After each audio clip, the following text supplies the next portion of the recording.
할렐루야, 반갑습니다. 네, 우리 좌우에 계신 분들 가운데 인사 나누겠습니다. 반갑습니다. 잘 오셨습니다. 네, 우리 군사님 기도하신 것처럼 오는 주일은 어린이 축제가 있고 또 세대 통합 예배가 있습니다. 위에서 또 많이 기도해 주시고 또 좋은 일기 가운데에 많은 또 친구들이 또 초청되어 올 수 있도록 함께 또 기도해 주시면 좋겠습니다. 2층 로비에 보면은 주일 그 톡톡톡 했던 그 결과물들을 이렇게 게시해 두었습니다. 꼼꼼히 살펴 또 보시면은 유익할 테고요. 또 기회 되어지면은 또 성도님들과 그 내용들을 함께 또 소통하는 시간들을 가지도록 하겠습니다. 네, 오늘 바로 한번 진행을 해볼까요? 오늘은 16번째 시간인데 질문으로는 19번째, 19문이 되겠습니다. 화면 한번 바꿔주시겠습니까? 네. 사람이 타락한 상태에서 맛보는 불행은 무엇입니까? 우리 같이 한번 읽어볼까요? 모든 인류는 하나님과의 교제가 끊어짐으로 말미암아 그의 진노와 저주를 받아 금생에서 모든 불행과 사망을 당하고 영원히 지옥의 고통을 받게 되는 것입니다. 지금 우리가 살아가면서 고통 가운데 있는 모든 것들이 이 죄의 결과, 타락한 상태에서 맛보는 불행의 영역에 포함이 되어지는데요. 조금 구체적으로 보면은 죄와 불행의 상태가 무엇인가라고 이야기할 때 어떤 상황에 놓이게 되죠? 비참한 상황에 놓이게 되었다. 우리가 살아가는 상황이 비참한 상황인 것입니다. 그 세 가지의 영역으로 나누어 보면은 영적인 죽음과 또 도덕적 부패, 영원한 형벌의 위험 가운데에 놓여 있게 되어지는 거죠. 영적 죽음은 어떤 상황이죠? 하나님과의 단절에 대한 상황입니다. 밑에 한번 화살표 한번 읽어볼까요? 하나님에 대한 무관심이 아니라 적극적인 적대감의 관계에 놓이게 됩니다. 충분히 전 이해를 하겠어요. 그리고 여러분들도 전도해 보면은 예수 안 믿는 분들이 특별히 하나님에 대해서 증오심과 적대감을 갖고 있는 이들이 참 많다는 걸 보게 되죠. 이게 보편적인 상황이라고 할 수 있겠습니다. 영적인 상황에서 하나님과 단절, 무관심일 수도 있겠지만 적극적인 적대감까지 갖게 되어지는 이것이 하나님과의 단절에서 오는 영적 죽음의 상태인 것입니다. 두 번째 보면은 도덕적 부패로서의 한번 그 다음에 뭐죠? 본성의 전적 타락. 전적 타락 그랬으니까 칼빈의 오대 교리의 몇 번째입니까? 칼빈의 오대 교리 뭐라 그랬죠? 튤립. 튤립. 튤립의 첫 번째가 뭐였어요? 맞아요. 전적 타락이죠. 전적 타락.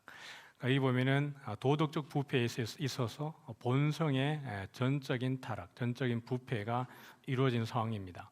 화살표 한번 읽어볼까요? 선을 행할 능력의 상실, 인간의 지정의가 죄로 인하여서 오염되었다. 온전한 것이 아무것도 없습니다. 우리의 지성과 그 다음에 의지와 감정적인 모든 부분들이 있어가지고 죄로부터 오염되어졌기 때문에 거룩하고 흠이 없도록 창조하신 그 하나님의 창조의 원형에서 우리가 손상을 입게 되어진 것입니다. 이것이 도덕적 부패의 결과라고 이야기할 수 있는데 우리가 아무리 선을 행해도 이미 우리가 원죄의 상태, 아담과 하와가 지었던 그 언약의 범죄적 상태에 놓여 있기 때문에 우리가 하는 모든 것이 근본적으로 선하지 않다는 것입니다. 그래서 의인은 없나니 하나도 없다라고 이야기했는데 우리에게는 선을 행할 능력이 없고 우리 스스로가 하나님께로 나아갈 수 있는 능력도 우리에게는 없게 되어지는 겁니다. 영원한 형벌의 위험인데 죄의 삭은 뭐죠? 그래서 우리가 사망의 위기 가운데 놓여 있는 것입니다. 모든 사람은 사망을 피할 수 없는 이유가 죄의 결과, 죄의 몫이기 때문에 그렇습니다. 그래서 공의로운 심판과 영원한 형벌에 직면한 상태인 것입니다. 그래서 우리가 뒤에 우리 이제 다루게 되겠지만은 인류의 죄와 불행의 상태에 놓여 있는 아담과 하와가 선악과를 따먹은 결과로서 보면은 어느 누구도 구원과는 상관이 없는 멀어진 상태 속에 있는 것입니다. 하나님의 영원한 형벌의 상황 속에 놓여 있는 것이 누구냐 그러면은 이 선악과의 그 결과로서의 죄의 영향력 아래 있는 모든 인류의 상태인 것입니다. 그런데 그 다음 질문이 이제 이것입니다. 20번째 질문 한번 같이 읽어볼까요? 하나님께서는 온 인류를 죄와 불행의 상태에서 멸망하도록 내버려 두셨습니까? 이게 이제 20번째 질문입니다. 19번째로 보면은 이 인류가 죄와 불행의 상태에서 어떻게 보면은 불행한 상태 가운데 놓여지게 된 것까지가 19번째라고 이야기하면은 20번째는 하나님이 그러면 그 상황 가운데 내버려 두셨는가입니다. 답을 한번 읽어볼까요?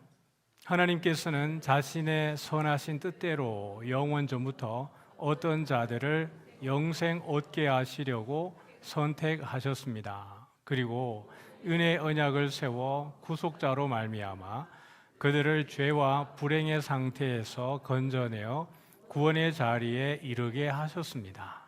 이게 은혜죠. 그래서 우리가 죄로 인하여서 어떤 상황 속에 놓여지게 되어졌는가, 불행한 상태에 놓여져 있게 되는 것이고 도덕적, 영적, 그다음에 영원한 죽음의 상태에 놓여지게 되어 있는 것입니다.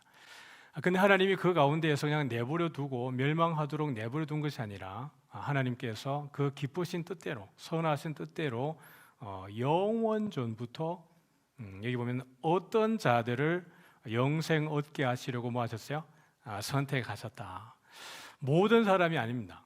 영원 전부터 하나님께서 모든 사람에게 영생을 얻게 하려고 하신 게 아니고 어떤 사람요? 말 그대로 어떤 자들.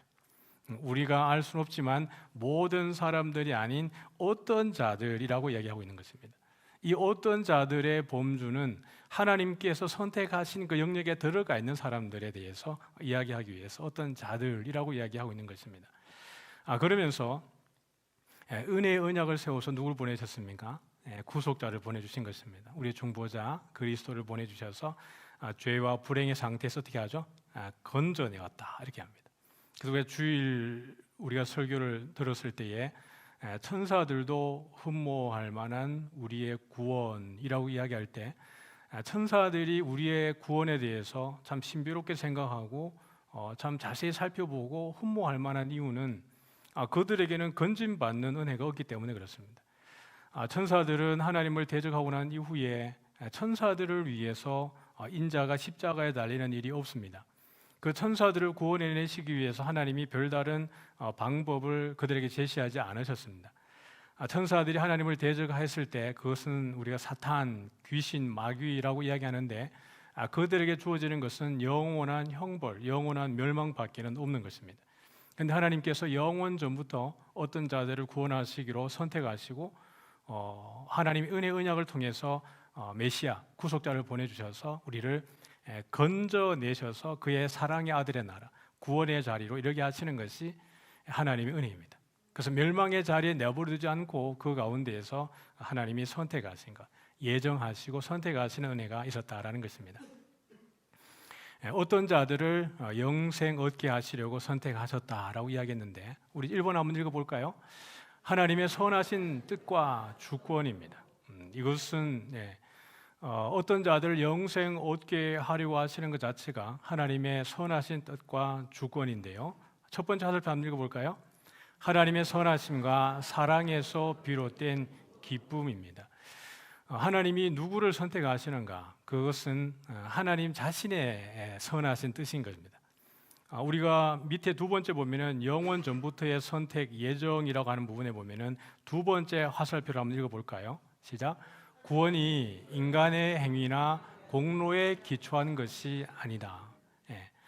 우리가 구원받는 것은 우리의 공로, 우리의 행함이 아니고 철저하게 하나님의 선하심과 그분의 어디에서요? 사랑에서부터 비롯되었다라는 것입니다. 두 번째 한번 읽어볼까 화살표. 하나님의 주권에는 시작. 하나님의 주권에는 모든 일에 대한 완전한 통신권을 가지고 계심을 의미한다. 영원 전부터 이것을 계획하셨으니까요. 예를 들면은 하나님의 계획하심이 모든 천지 만물을 이루시고 난 이후에 경륜을 이루시다가 그것을 진행하시는 과정 속에 아담과 하와가 타락하게 되어지고 거기에서 하나님이 뭔가 부족하여서 누군가 또 다른 천사들이라든지 의논해서 이것이 만들어졌다 그러면은 하나님의 절대 주권도 아닐 뿐만 아니라 완전한 통치가 아닌데, 하나님께서 영원 전부터 이 모든 일들을 계획하셨다는 것은 어느 누구도 개입할 여지가 없다라는 것입니다. 모든 것에 대해서 하나님이 완전하게 통치하신다는 것이에요. 구원할 자를 구원하시고 버릴 자를 버리시고 멸망케 할 자를 멸망케 하시고, 하나님이 긍휼히 여길 자를 긍휼히 여기고 하나님께서 은혜 베풀 자에게 은혜 베푸시는 그 권한이 누구에게 있는 거죠? 하나님에게 있는 것입니다. 이것이 완전한 통치권이라는 겁니다. 제가 선악과를 이야기하면서 제가 뱀 이야기했죠. 어디가 가서 뱀 잘 잡는 얘기. 신우에 가니까 이제 수호천사로 이제 이렇게 알려지는데,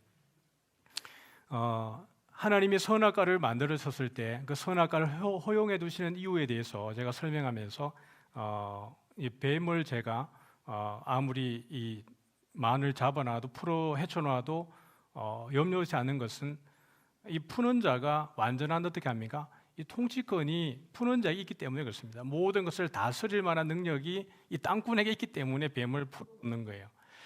그것을 다른 데다가 이 뱀술을 담든지 뱀탕을 끓이든지 얘를 풀어두든지 아니면 뭐 죽여서 그냥 뭐 요리를 해 먹든지 간에 이 권한이 누구에게 있는 거죠?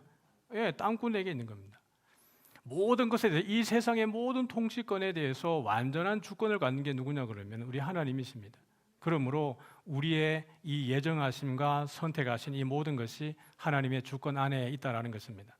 세 번째 한번 볼까요? 하살표 시작. 구원에 있어서도 하나님께서 주권적으로 행하신다. 어느 누구도 여기에 개입해 들어올 수 없다라는 것입니다. 전에도 말씀드렸습니다마는 우리가 하나님 왜 저는 구원하고 저 사람은 왜 구원해 주지 않는 거예요? 라고 질문할 수 없는 것이, 우리도 구원받을 만한 자격이 있어 구원받은 게 아니라는 것을 여러분들이 인지하셔야 됩니다. 우리가 죄로 인하여서 정말 불행한 상태 가운데 놓여져 있는 것이고, 영적으로 도덕적으로 죄의 사망으로 영원한 형벌 가운데에 놓여져 있는 불행한 상태에 모두가 놓여져 있었던 것입니다. 그 가운데에 하나님께서 영원전에 선택하시는 그 선택이 나에게 미친 것이에요. 내가 나는 이렇게 구원받아서 너무 기쁜데 저 사람은 법 없이도 살만한데 하나님 왜 저 사람은 구원하지 않고 나를 구원해 주셨어요? 그러면 역으로 말하면은 하나님이 여러분 구원 안 하셨으면 더 좋겠네요. 왜냐하면 저 사람과 나와 똑같은 상황에 놓여 있다고 판단했을 때 저 사람이 나보다 더 선한데 구원받아야 된다고 생각을 한다 그러면은 내가 구원 안 받는 것이 훨씬 나을 텐데요. 장수대 하면서 이렇게 질문했습니다. 지난주에 어떻게 하면 천국 갈 수 있을까요? 라고 물었더니, 여기에는 이삭교회 우리 어르신들 앉는 자리입니다. 장수대 할 때 여기에 이삭교회 우리 어르신들 앉아 계시고, 이게 다 행복반이거든요. 다 행복반. 이삭교회 우리 장수대 어르신들은 뭐라 그랬을까요? 예수 믿어야 구원받는다 그랬어요. 행복반 어르신들이 뭐라 그럴게요? 여기 행복반 어르신들 한번 대답 한번 해보세요. 착하게 살아야 구원받는다 그랬어요. 제가 이렇게 물어봤습니다. 그러면 자기가 착하다고 생각하는 분 손 들어보세요 그랬어요. 여기 행복반 어르신들 가운데 몇 분 손 드셨겠어요? 한 사람도 손 안 들었어요. 그러면 어르신들 한 명도 천국 못 가요. 착하게 산다라고 하는 것에 대해서 이게 주관적인 판단이지만 양심이 있어서 한 분도 어르신들이 자기가 착하다고 생각한 분들이 없으셨어요. 우리가 착해서 구원받는 게 아니고 어떤 우리의 공로가 있어 구원받는 게 아니고 하나님의 절대 주권으로 하나님의 선하신 뜻으로 구원받는 줄 믿으시기 바랍니다. 하나님께서 그것을 영원 전부터 선택하시고 마련해 두신 겁니다. 에베소서 1장 4절부터 우리 6절까지 한번 읽어보겠습니다. 시작. 곧 창세 전에 그리스도 안에서 우리를 택하사 우리로 사랑 안에서 그 앞에 거룩하고 흠이 없게 하시려고 그 기쁘신 뜻대로 우리를 예정하사 예수 그리스도로 말미암아 자기의 아들들이 되게 하셨으니 이는 그가 사랑하시는 자 안에서 우리에게 거저 주시는 바 그의 은혜의 영광을 찬송하게 하려는 것이라. 로마서 9장 15절과 16절 같이 읽어보겠습니다. 시작. 모세에게 이르시되 내가 긍휼히 여길 자를 긍휼히 여기고 불쌍히 여길 자를 불쌍히 여기리라 하셨으니 그런즉 원하는 자로 말미암음도 아니요 다른 박질하는 자로 말미암음도 아니요 오직 긍휼히 여기시는 하나님으로 말미암음이니라. 다 구원받고 싶죠. 다 구원받고 싶고 다 천국 가고 싶고 예수는 안 믿지만 더 착하게 살아서 더 많은 기부를 해서 그런 선행으로 천당 가고 싶죠. 그런데 그것이 우리의 의지에 있는 것이 아니라는 겁니다. 원하는 자로 말미암음도 아니고 다른 박질하는 자로 말미암음도 아니고 오직 긍휼히 여기시는 하나님으로 말미암아 우리의 구원이 이루어지는 것입니다. 하나님은 토기장인데 어떤 것은 천이 쓸 그릇으로 어떤 것은 귀히 쓸 그릇으로 만드는 권한이 누구에게 있죠? 토기장이에게 있는 것입니다. 이것이 하나님의 권능인데 하나님께서 우리를 참 아무것도 아닌데 영원한 형벌을 직면해야 될 우리, 죄의 삭은 사망이기 때문에 사망을 마땅히 받아들여야 될 우리들 가운데에 하나님께서 우리에게 긍휼히 여기시는 은혜를 베풀어 주시는 것입니다. 하나님을 만나고 싶은 간절한 마음은 우리에게도 있고 예수 안 믿는 사람들에게도 있습니다. 그러나 그 간절히 원함이 모두에게 있다 할지라도 모든 사람이 하나님을 만나는 게 아니라 하나님께서 믿음을 선물로 주시고 초청해 준 사람들만이 하나님을 만나는 놀라운 비밀이 거기 있는데 이것이 저와 여러분인 줄 믿습니다. 디도서 1장 2절에 보니까요, 하반절인데 같이 한번 읽어보죠. 이 영생은 거짓이 없으신 하나님이 영원 전부터 약속하신 것인데, 이 영생은 거짓 없는 하나님께서 이 말씀은 한 번도 실수가 없고 그 약속을 성실하게 이루어내시는 하나님께서 영원 전부터 약속하신 거랍니다. 그러니까 여러분 우리가 절대로 하나님에게 선택을 받고 예정함을 입어서 구원받은 우리들의 이 구원이 취소될 수 없는 이유가 너무 명백한 거예요. 아무것도 없을 때 어떤 선이나 악을 행하기 전에 하나님의 기쁘신 뜻대로 오늘 에베소서 1장 4절에도 보면은 5절에 그 기쁘신 뜻대로 우리를 예정하셨어요.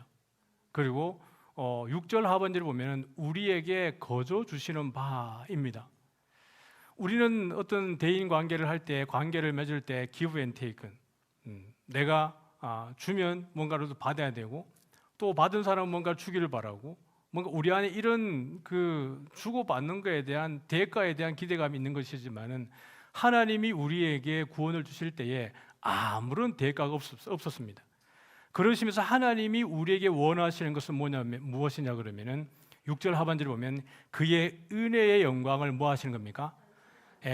하나님이 우리에게 원하시는 것은 유일한 것이었는데 우리가 하나님을 예배하는 것입니다. 우리가 더 많은 것들로 하나님께 올려드리는 것, 예물을 올려드리는 것, 물론 예물이 예배에 포함되어져 있습니다. 그러나 예배하지 않는 마음으로 어떻게 보면 종교성으로 드리는 예물들을 하나님이 원하시는 것이 아니었고요. 우리의 봉사와 헌신이 예배의 영역에 포함이 되어져 있습니다. 그러나 이 우리의 헌신과 섬김이 하나님을 예배하지 않는 마음, 자기 중심적인 마음으로 하나님이 우리가 뭔가를 교회에 애쓰기를 원하시는 것이 아니었습니다. 하나님이 진심으로 원하는 것은 우리가 어디에 있든지, 예배당 안에 있든지 여러분의 가정에 있든지 여러분이 어디에 있든지 하나님을 찬송케 하는 거예요.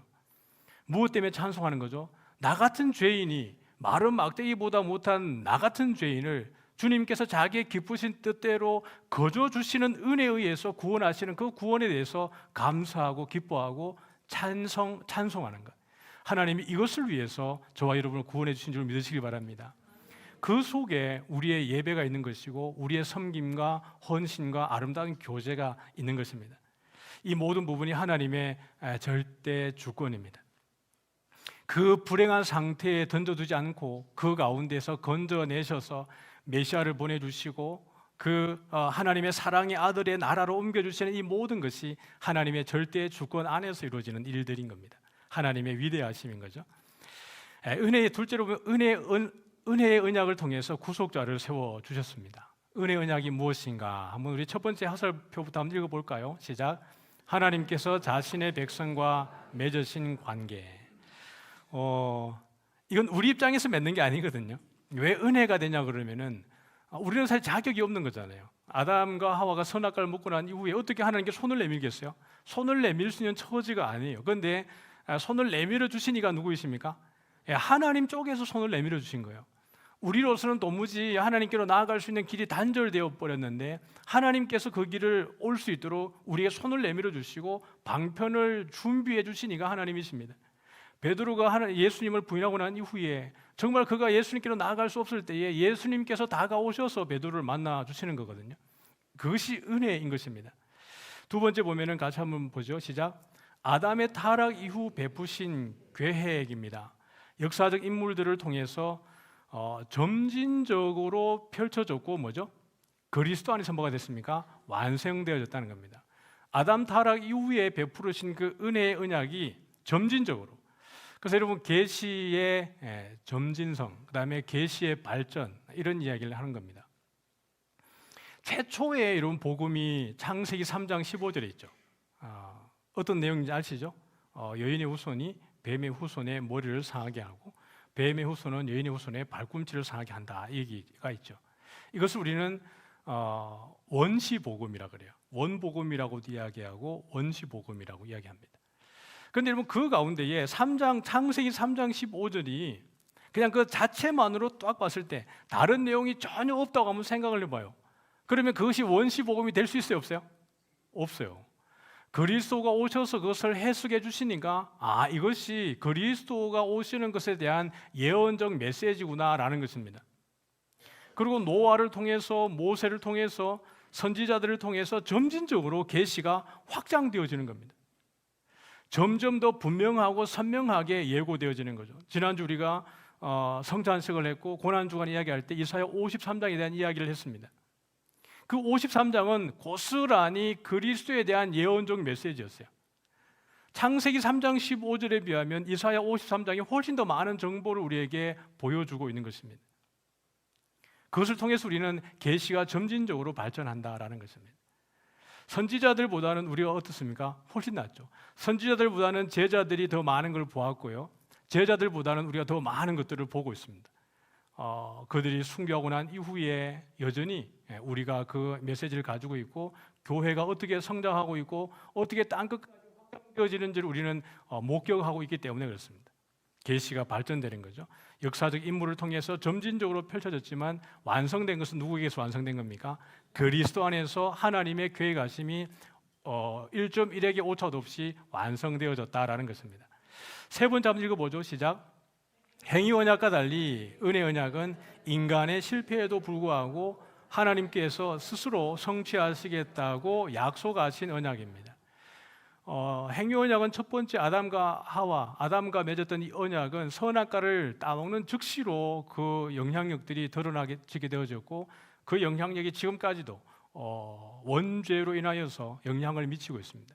근데 은혜 언약이라고 이야기하는 것은 아담과 하와가 선악과를 먹고 죽을 위치에 놓여 있었지만 즉시로 하나님은 아담에게 은혜를 베푸셨죠. 영적으로는 하나님과의 관계에 손상이 입어졌지만 그럼에도 불구하고 하나님은 아담과 하와를 위해서 무엇을 지어 입히셨어요? 가죽옷을 지어 입히셨습니다.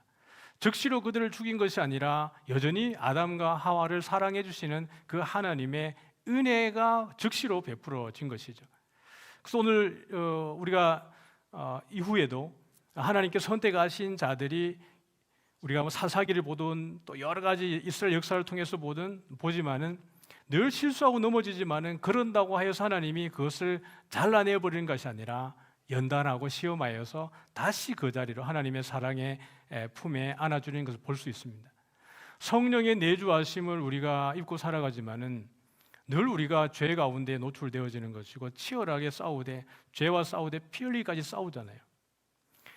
성령의 내주하심이라고 하면 하나님이 우리 안에 내주하신 것이는데 하나님이 우리 안에 계심에도 불구하고 죄가 들어오는 것이 허용되어지는 것은 우리의 괴로운 일입니다.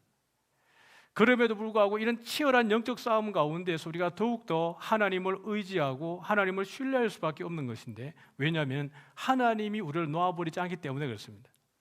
영원 전부터 예정하시고 선택하신 그 하나님의 부르심에는 절대로 후회하심이 없기 때문에 그렇습니다. 그래서 우리는 어떤 실수가 있어도 하나님께서 여러분에게 다시 일어날 힘을 줄 믿습니다. 사방으로 우겨쌈을 당하여도 하나님께서 반드시 그 가운데에 피할 길을 내시는 겁니다. 바로 그리스도 인하여서 여러분들이 일어서게 하시고 빛을 보게 하는 거예요. 그래서 네 번째 보면은 같이 읽어볼까요? 선택된 자에게 영생을 주기 위해서 그리스도를 보내시는 것이 은혜 언약의 완성이라고 할 수 있습니다. 같이 한번 창세기 17장 7절 말씀을 같이 읽어보겠습니다. 시작. 내가 내 언약을 너와 너 및 내 대대 후손 사이에 세워서 영원한 언약을 삼고 너와 내 후손의 하나님이 되리라. 이것은 정말 중요한 워딩이죠. 너와 너의 후손의 하나님이 되겠다. 혈통적으로 아브라함이 아니고 하나님이 아브라함을 부를 때에 너로 말미암아 모든 민족이 복을 받게 하겠다라고 이야기한 거거든요.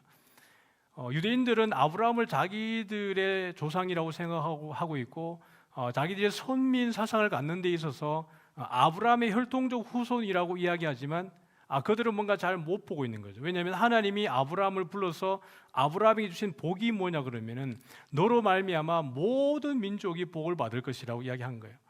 그러니 하나님이 아브라함을 부를 때부터 이미 하나님의 계획 속에는 모든 민족이 땅 끝까지 이르러서 주의 복음이 전파되어져야 될 것을 아브라함을 통해서 이미 예고하신 것입니다. 그러므로 여기 보면은 나와 너 및 내 대대 후손 사이에 세워서 영원한 언약을 삼고 너와 너의 후손의 하나님이 되리라 라고 이야기하는 것은 혈통적으로만 아니라 믿음 안에 있는 모든 사람들의 하나님이 되겠다라고 하시는 하나님의 언약의 선포이기도 한 것입니다. 예레미야 31장 31절부터 34절 조금 부분이지만 한번 같이 읽어볼까요?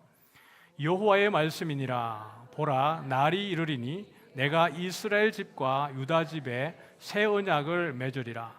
내가 이스라엘 집과 맺을 언약은 이러하니 곧 내가 나의 법을 그들의 속에 두며 그들의 마음에 기록하여 나는 그들의 하나님이 되고 그들은 내 백성이. 이건 정말 놀라운 거잖아요. 성령의 내주하심이 하나님이 우리 하나님이 되신다는 것입니다. 성령의 내주하심을 인하여서 나는 그들의 하나님이 되고 성령께서 우리가 예수님을 통해서 아버지께로 나아갈 수 있는 길을 주신 것인데 하나님이 내 하나님이 된다는 것은 여러분 복입니다. 맞죠? 전능하시니가 절대 주권을 가지고 완전한 통치력을 가진 그이가 내 하나님이니까 어떤 것도 우리를 하나님의 사랑에서 빼앗아갈 능력이 없는 것입니다. 그러니 여러분 오늘 여기 보면은 내가 나의 법을 그들의 속에 두고 그들의 마음에 기록하여 라고 이야기하는 것은 성령을 인하여서 우리 얼마나 감사합니까? 우리가 시험에 들 때에도 어려울 때에도 성령께서 우리 가운데에 하나님의 말씀이 기억나게 하고 그리스도를 찾게 하게 하고 기도하게 하고 성령께서 만약 우리 안에 계시지 않는다 그러면은 우리가 그런 일을 할 수 있겠어요? 그렇지 않거든요. 예수 안에 있는 것이 그것이 은혜입니다. 고통 가운데 있어도 성경대학에 화요일날 있으니까 화요일날 나눔하고 나서 수요일날 이 나눔하는 것이 참 도움이 돼요. 어제도 우리 성경대학원에서 이렇게 야외 수업하고 또 차 마시면서 서로의 삶을 나누는 시간을 가졌습니다. 터널을 이 나눔할 때 이미지를 이렇게 가지고 이야기하는데 터널을 이렇게 짚는 분들이 의외로 많았어요. 터널을 해석하는 방식이 여러 가지였어요. 어떤 이들은 긴 고난에 대한 현 상황을 이야기하기도 하지만 또 어떤 이들은 이 터널을 지나고 났을 때에 하나님이 주실 그 빛에 대한 이 터널 끝에 하나님이 나에게 예비하실 그 일들에 대한 기대, 이것이 우리에게 터널이 주는 또 다른 의미로 고백을 하더라고요. 참 은혜로운 시간이었습니다. 오늘 우리가 고난의 길을 걸어가지만 그러나 성령께서 내주하심으로 인하여서 우리가 절망치 않게 하시고 오히려 그 가운데에서 더 든든히 세워질 수 있는 것은 하나님이 우리 하나님이시기 때문에 그렇습니다. 성령께서 내 하나님이시기 때문에 우리가 실족하지 않고 넘어지지 않고 일어날 힘을 주시는 것입니다. 한번 세 번째 한번 읽어볼까요? 시작. 우리를 불행한 상태에 버려두지 않고 한번 세 번째 읽어보겠습니다. 시작. 죄와 불행의 상태에서 건져내어서 구원의 자리에 이르게 한다. 구원의 서정. 구원의 서정이라는 얘기 들어보셨어요? 우리 신학하다 보면은 구원의 서정인데 그 가운데 건져내어서 결국에는 구원의 자리, 결국 영화로운 하나님의 보호자에 임하는 그 자리까지 우리를 이르게 하신다라고 하시는 은혜가 있는 것입니다. 저기 사망의 심판의 형벌의 멸망의 자리에 있는 우리를 건져내어서 골로새서 1장에 보면은 바울이 그 얘기를 하는 거거든요. 우리를 흑암의 권세에서 건져내어서 그의 사랑의 아들의 나라로 옮기셨다. 참 우리가 놀라운 거예요. 제가 이제 어릴 때 그 시골에 있었으니까 여름 되면은 제가 이 구절 보다 골로새서 그 말씀 보다가 그 생각이 났었어요. 그냥 옛날 딱 푸세식이잖아요. 우리 집 사람이 똥 얘기하면 싫어하는데 푸세식이니까 여름 되면은 그게 뭐가 있어요? 맞아요. 이 보면은 구데기가 막 하얀 좁쌀 같은 게 기어다니잖아요. 구데기가 가만히 보면 되게 예뻐요. 이렇게 하얀 게 이렇게 있는데, 근데 그 구데기가 구데기로 있는 게 아니고 시간 지나면 그게 뭐가 돼요? 애벌레가 돼요. 애벌레가 돼가지고 그 화장실 그 푸세식 거기 이 밑에 이게 응가 있는 데에서 벽을 타고 올라와요. 벽을 타고 콕 올라오거든요. 올라와가지고 저기 어디 가요. 어디 가가지고 걔가 뭐가 되는지 아세요? 파리가 돼요. 그게 보면은 야, 참 똥통에 빠져 있다가 제가 파리가 돼가지고 하늘을 날아다니는구나 이런 생각하면은 되게 참 그게 신기한 거예요. 좀 더럽긴 하지만 그래도 제가 생각할 때는 야, 저 흑암의 권세에서 빠져서 살다가 내가 하나님의 나라 천국의 백성으로 산다는 거는 야, 이건 너무 과한 비약입니까?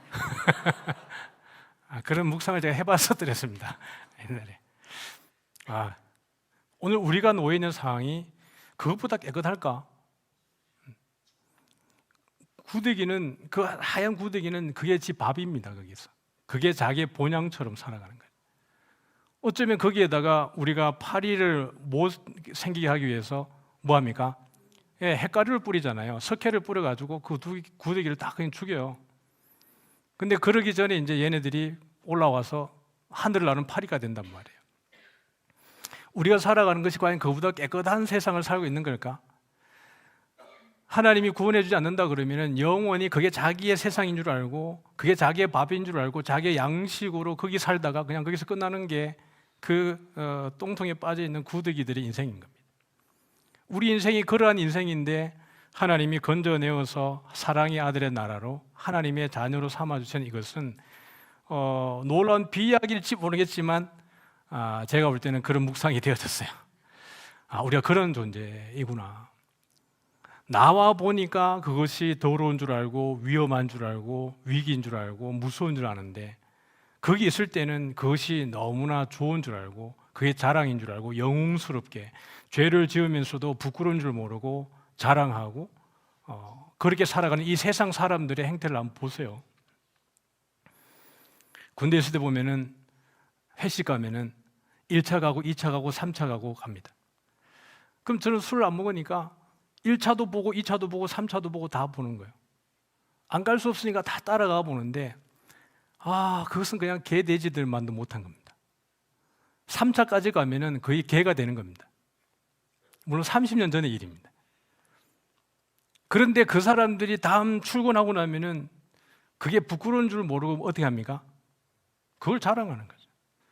어제 저녁에 그 일들을 아무렇지 않은 듯이 자기들끼리 서로 자랑하고 그 다음에는 또 다른 죄를 짓기 위해서 또 준비하는 거거든요. 이것이 우리가 흑암에 살아가는 우리들의 이 세상 살아가는 사람들의 모습인 겁니다. 그런데 하나님 거기서 우리를 건져내셔서 이것이 아니라는 걸 보게 하고 우리가 얼마나 은혜 가운데 있는지를 느끼게 하는 거죠. 이게 우리가 받은 은혜인 것입니다. 이 구원의 서정에 대해서 우리 한번 보죠. 위에 한번 연두색 한번 읽어볼까요? 시작.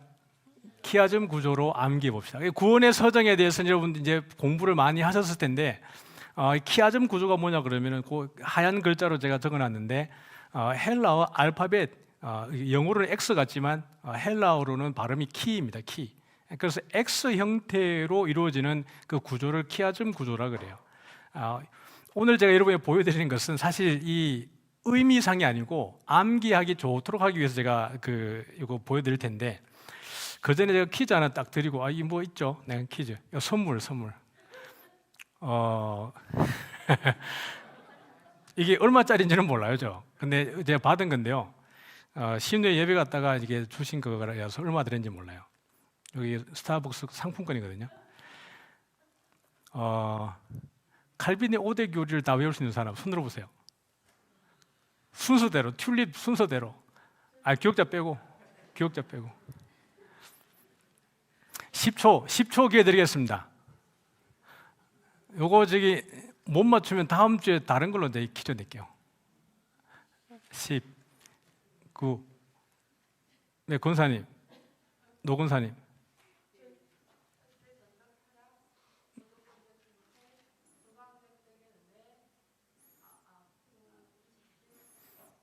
땡입니다. 순서 틀렸어요. 예, 그 뒤에 우리 권사님. 권사님. 보면 안 돼요. 보면 안 돼. 땡. 예, 봐서 땡. 그럴까요? 네. 또 보고 계신데 안 돼?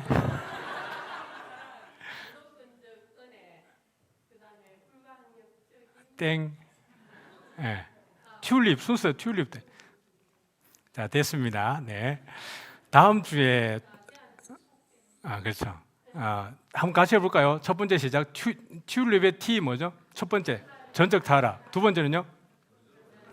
U니까 무조건적 선택. 세 번째 L 제한 속죄. 네 번째는요?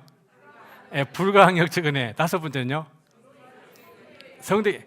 땡큐 합니다. 이거 제 겁니다. 이거는 제가 가져가겠습니다. 이건 제가 가져가고 다음 주에 제가 이 문제를 낼 겁니다. 지금 구원의 소정에 대해서 똑같이 제가 문제를 낼 거거든요. 요거 킵했다가 다음 주 제가 다시 드리겠습니다. 자, 요거는 지금 키아점 구조로 제가 그냥 만들어 놓은 건데, 이게 뭐 의미 있는 게 아닙니다. 키아점 구조의 원래 의미는 뭐냐 그러면은 제일 안쪽에 있는 깊은 곳에 그냥 이 가장 중요한 메시지가 들어가 있는 건데, 그건 아니고, 구원의 서정이 보면 여러분 인터넷 검색해 보면은 9가지 나오기도 하고 8가지 나오기도 하고 막 그런데 제가 7가지로 딱 정리했습니다. 7가지 정리한 것은 여러분이 외우기 쉽게 하기 위해서 딱 한 건데, 색깔이 짝을 이루고 있죠. 첫 번째하고 제일 끝에 하고, 두 번째하고 그 다음에 여섯 번째하고, 세 번째하고, 네 번째하고, 다섯 번째하고, 그 다음에 네 번째거든요. 여러분 외우기 쉽도록 제가 이렇게 배치해 놓은 겁니다. 그러면 여러분 첫 번째 이니셜만 제일 부자하고 제일 밑에 영자하고 이니셜만 앞에 것만 탁 따가지고 한번 같이 읽어볼까요? 시작. 부영.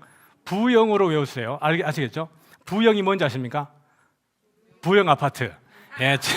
저희 사택이 아닌 아파트가 부영 아파트입니다. 알겠죠? 이 의미 없습니다. 여러분 잘 외우라고 제가 그냥 이렇게 짜놓은 거예요. 두 번째는 뭐죠? 중성. 헬라어에는요 명사에 중성, 남성, 여성 중성이 있어요. 성이. 그러니까 중성이라고 한번 외워두시고, 자, 첫 번째 뭐라고요? 부영이 뭐예요? 맞아요. 부영득선 맞아요. 자, 근데 여러분 이제 부르심이라고 해야 돼요. 또 여러분 제가 갈빈의 어디 그러면 튤립 이름 안 되고 튤립의 그 T가 뭔지를 알아야 되는 것처럼, 자, 첫 번째는 부영 그러면 부르심하고 영화. 두 번째는 뭐라고요? 중성이라고 그랬어요. 중은요? 중생, 거듭남. 성은요? 성화. 세 번째는 같이 읽어볼까요? 시작. 회양. 회양목이 있대요. 회양목. 나무 중에 회양목이 있더라고요. 이게 울타리 치는 이 나무들로 쭉 본 게 회양목이라는 게 그 울타리 칠 때 보니까 그 회양목이에요. 그래서 회양. 알겠죠? 참 희한하게 한다 맞죠? 그래도 외우는 게 중요하니까. 그럼 회자는 뭐죠? 회심. 그 다음에 두 번, 양자는요? 양자됨이에요. 칭의는 사실 제일 중요해요. 우리가 이 교리 가운데에서 칭의 교리는 제일 중요해가지고 안쪽에 네 번째 칭의 이렇게 했거든요. 그러면 부르심부터 옆에 있는 글자 한번 같이 읽어볼까요? 시작. 외적 부르심과 내적 부르심이 있습니다. 우리가 외적 부르심과 내적 부르심은 설교할 때 한번 했는데 혹시 기억나시는지 모르겠어요. 모든 사람들에게 복음을 선포하고 모든 사람들이 복음을 들을 수 있게 하기 위해서 선포하고 콜링하는 것. 이것이 외적 부르심입니다. 그 외적 부르심과 다르게 내적 부르심은 뭐죠? 맞아요. 이게 감사합니다. 성령의 내주하심으로 인하여서 우리가 구원에 이르게 하시는 부르심입니다. 그래서 우리가 예수님을 구주로 영접하는 모든 사람들이 무슨 부르심을 받았어요? 내적 부르심을 받았어요. 외적 부르심을 받았고 아직 내적 부르심을 못 받을 수도 있죠. 무슨 말이냐 그러면은 복음의 초청은 받았지만 아직 그 타이밍을 잘 몰라요. 우리가 매번 전도하지만 듣는 데서 멈춰 있을 수 있고 어느 때인가 하나님의 타이밍이 되었을 때 그 내적 부르심에 응답할 수 있어요. 저처럼 말이죠. 많은 사람이 전도할 때 계속 이렇게 거부하다가 하나님의 때에 제가 응답하는 때가 있겠죠. 그 다음에 중생 거듭남 한번 읽어볼까요? 시작. 성령의 내주하심으로 새 생명을 얻게 되어지는 것입니다. 회심은요, 시작. 중생의 결과로 인간이 하나님을 향해서 죄로부터 하나님을 향해 돌아서는 거라고 할 수 있겠죠. 칭의 같이 봅니다. 죄인을 의롭다 선언하시는 법적 행위. 우리가 요즘에 막 재판 많이 벌어지는 거 목격하잖아요. 법관이 땅땅땅 하면은 그걸 누가 여러분 돌이킬 수 있어요? 없어요. 우리가 법적 행위, 이게 죄인을 의롭다 선언하시는 법적 행위라는 것은 정말 강력한 선포입니다. 어느 누구도 우리에게서 하나님이 의롭다 하시는 것을 너 불의해라고 되돌이킬 수 없다는 얘기예요. 최종적인 심판자가 우리에게 의롭다 하시는 행위, 그것이 이신 칭의라고 할 수 있습니다. 양자됨을 한번 읽어볼까요? 신자를 아들로 받아들이시는 은혜로운 행위. 성화는요, 점진적으로 그리스도를 닮아가는 과정. 영화는요, 그리스도의 재림시 완전한 구원의 상태. 마지막 재림하게 되었을 때 모든 우리 그리스도인들이 누리게 되어지는 그 마지막 상태가 영화의 상태입니다. 하나님께서 성도의 견인을 통하여서 우리를 끝까지 영화의 자리까지 인도하실 줄 믿으시길 바랍니다. 여러분 절대로 낙심하지 마요. 노아의 방주에 몇 명이 타고 있었죠? 8명이 타고 있었어요. 노아의 방주의 8명의 가족들은 1번 행복했을 것이다, 2번 안 행복했을 것이다. 몇 번이에요? 그렇죠. 잘 모르겠어요. 제가 한번 얘기를 해볼게요. 노아의 방주 안에 8명은 노아의 방주에 한 얼마의 기간 동안 있었게요? 1년 넘게 있었습니다. 1년 넘게 있었어요. 그 문이 열고 나올 때까지가 1년 더 걸립니다. 시간이 1년 열흘인가 그러네요. 그러면 노아의 방주 안에 있는 모든 짐승들은 그냥 다 동면했을까요? 동면하는 것도 있고 살아있는 것도 있지 않았겠어요? 그러면은 그 8명의 가족이 그 짐승을 보는 일이 쉬웠을까요? 어려웠을까요? 여러분 8명이 코로나 때에 여러분 이 바깥 출입이 못했잖아요. 가정폭력이 가장 많이 일어날 때가 언제였게요? 코로나 때였습니다. 부부간의 이혼이 가장 많이 일어난 게 언제였게요? 코로나 때였습니다. 내부에 갇혀있으니까 더 싸우는 거예요. 이 8명이 1년 동안 안에 있다고 생각을 해보세요. 그게 쉬웠겠나?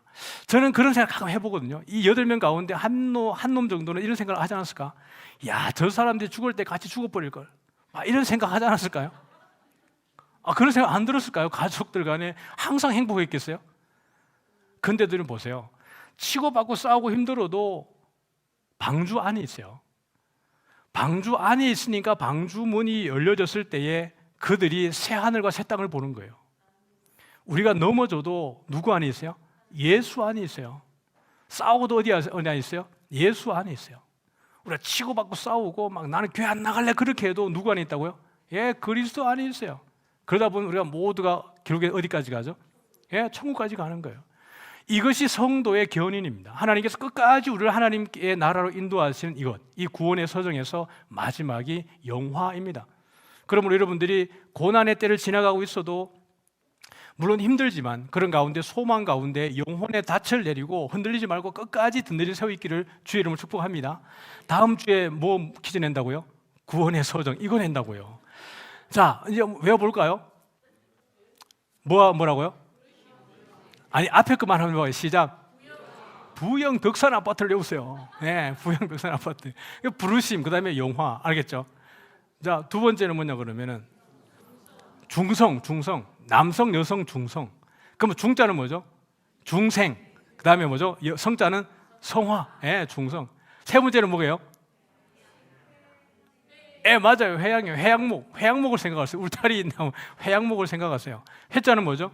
회심. 양자는 예. 그다음에 뭐 나올까요? 예, 맞아요. 칭의예요. 예, 칭의. 와, 이제 점점 외워지죠. 자, 칭의는 뭐죠? 예, 죄인을 의롭다 하시는 요 외우는 방법이거든요. 이게 X 키, 이게 헬라어로 X인데 키, 발음이 키예요.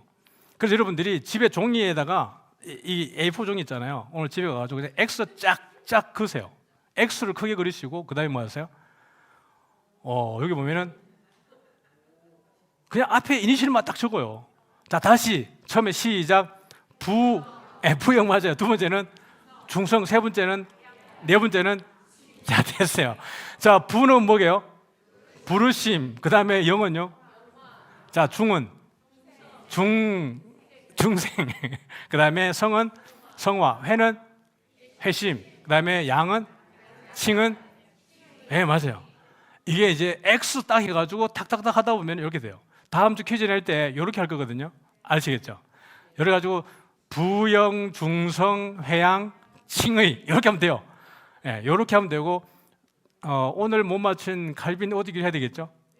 그 두 개 다 맞히는 분들에게 요거 하나 하고 제 선물 하나 또 하나 드릴게요. 알겠죠? 네, 오늘 이렇게 합시다. 그래서 오늘 이게 어떻게 보면은 구원의 서정까지 이런 내용입니다. 그래서 여러분들이 갈빈 오대길 튤립도 외우고 그다음에 구원의 서정도 외워두시면은 신앙생활 할 때 이거 든든한 여러분에게 힘이 되어져요. 오늘 20분 한번 다시 문과 답을 하고 우리 찬양하고 마치죠. 제가 질문을 한번 읽어보겠습니다. 하나님께서는 온 인류를 죄와 불행의 상태에 멸망하도록 내버려 두셨습니까? 시작.